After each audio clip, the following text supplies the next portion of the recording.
It's time to uncover the figs. So here it is about the middle of March, and we're going to check out every one of the techniques that we videoed in last November and see how they did. We could actually have a competition. They got competitions about everything else. Let's get competitive about fig winterization.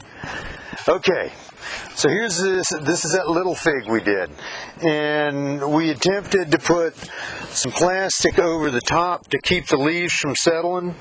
The plastic did stay in place, thus keeping these leaves a lot drier than if they'd been exposed to the rain.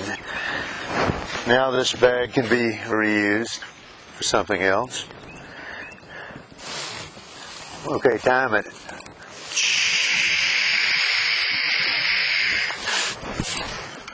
That was easy. Not much muss and fuss. Iron fencing or steel fencing to put to use growing tomatoes for the summer or whatever. There is a little bit of, on this latest tissue right in there, there's a little bit of burn on that. So this is normal with figs. You just have to figure that the last growth of the year is probably not going to completely harden off no matter what you do. As you get further south, this is not really an issue most years. That took a total of 10 seconds, not counting storing the wire somewhere and disposing of the plastic. Okay, this was the one that we did the pyramid on, and it held together relatively well. I didn't try to adjust it any all winter. I knew that these bamboo stakes really could have been and maybe should have been tied a little tighter. They had a little bit too much play up and down so it could shift. And that's what happened in the face of the wind. You know, trying to put something over them in this way is probably unnecessary. Better just to wrap them.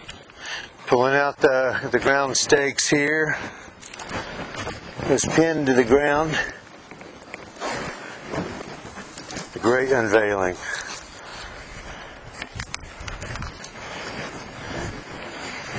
So I would say our T-feed method leaves a little something to be desired.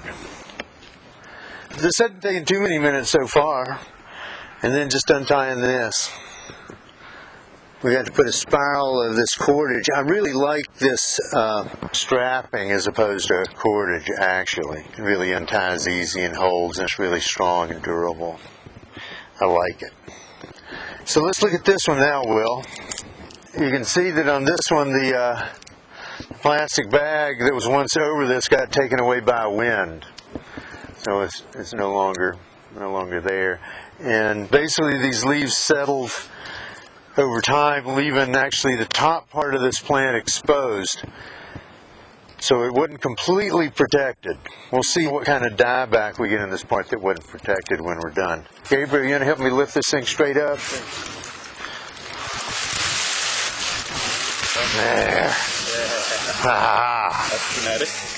It was dramatic, wasn't it? It was kind of fun. Now let's see what needs to happen with this and how it turned out.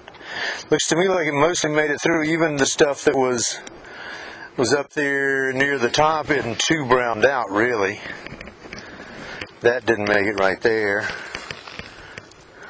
Might have died back a little bit farther, but the main stem, the main trunk, which is really what we don't want to have dying back, seemed to come through just fine. So I think, you know, the method, while it had its imperfections, certainly also had its, you know, the things that worked okay. Okay, now this one. Let's get these clips off of here. Yes, you're back. You can stretch now. Definitely some dieback. Yeah. Just about the usual amount you're going to see. That green wood never really finishes developing. And look, it had a little mullein to have for a friend all winter, too. Nice. And now, so it was stapled into the ground to keep this from flying away.